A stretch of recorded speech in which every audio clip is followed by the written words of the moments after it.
So if you watched my video with comments about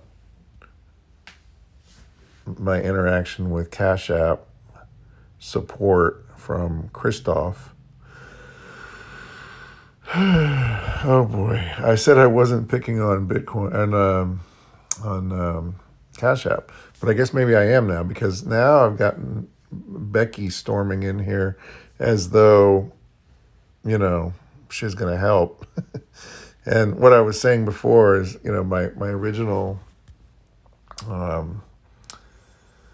support ticket was very, very clear, asking a very specific question about basically, you pay the bill in a restaurant before you even get your copy to sign, you've already been charged the food and beverage amount. If you are tipping, which you ought to do, you that gets charged later. That amount shows up, the next day or whatever after the restaurant runs all their cards for the night, right? So, what's the policy? What is the boost only on food and beverage, or should it be on the tip also? It doesn't say that anywhere in their help section. So Becky rolls in and just basically gives me the exact same answer Christoph did. Now, again, I reiterated my very clear question. I know I'm going Karen here, but that's not what's happening at all. Trust me. I just want to know, hey, if I go to a restaurant, and I generously tip, does that increase the amount of the reward? It's a simple question, and it's very clear. It was very clearly written twice now, and I'm going to respond to Becky here. I already have written it. But basically, she just gives me the same, runaround to find out about a missing boost. Because, well, first of all, she says, "Thanks for reaching out. I see you've been communicating with Christoph. Sorry to read about your boost was not applied. Sorry to read about your boost was not applied." What? That's not a sentence, right? Not to worry. I'll be happy to take a look at that for you. After looking at your account, the following information may answer your question regards boost. So, no offense, Becky, but, light bulb, not bright. Okay, so, and it's not that. It's just that, I've done this type of work before for a pretty major app that provides a service through to consumers, and I was a service provider, and some of us as service providers were given the opportunity to answer support tickets, and they used probably the same system. We used a system that would attach a monetary figure to each support ticket. It could be 50 cents, it could be $5 or more.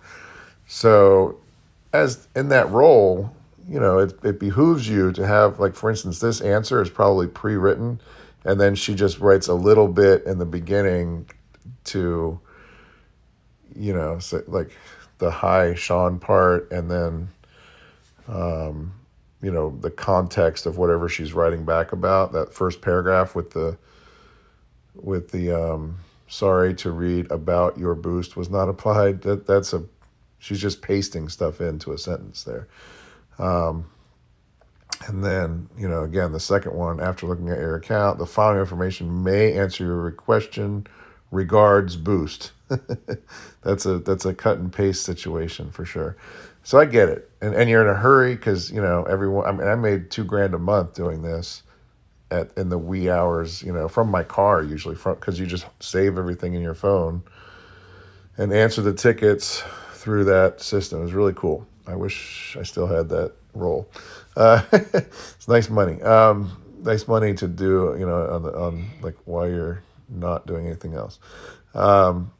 So she, as you can see, just gave me very general information on how to find a missing boost, and then explained that, you have to make a purchase in the category of the boost. Well, I'm not asking any of those questions. I'm very clear in my question that I reiterated to to Christoph. And anyway, so I sent her back a screenshot. You can see here that it says previous transaction. That's the food and beverage amount. And then the top amount, the $80 is after I tipped, right? Because I'm a good tipper.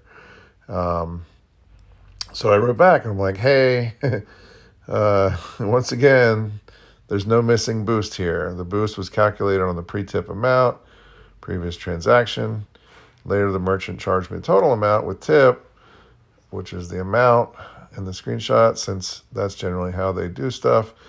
And you can see below I was rewarded based on the pre-tip amount, $6.44, when in fact I should have gotten 10% of. It's actually a $7.50 cap. You can't get more than $7.50. So like if you spend $100, you're not getting $10 in Bitcoin. You're getting $7.50. But certainly at 80, I should have gotten $7.50, not $6.44, right? If there's even a policy, I don't know, but it sounds like that just engineering wise, they can't do this because they do the boost immediately when the charge is made, right? So tip don't count. I mean, I think I already have the answer here. It's pretty obvious, but I want them to answer it. It's not written anywhere. It doesn't say. They should have in their boost tips, that are not, basically they could just have, I'll do them a $500 an hour job here. They could say tips that are not added at the time of service do not count for your boost, or some words to that effect, right? So please don't respond to me with more instructions on how to get help for a missing boost. That's not happening here. Send. Okay.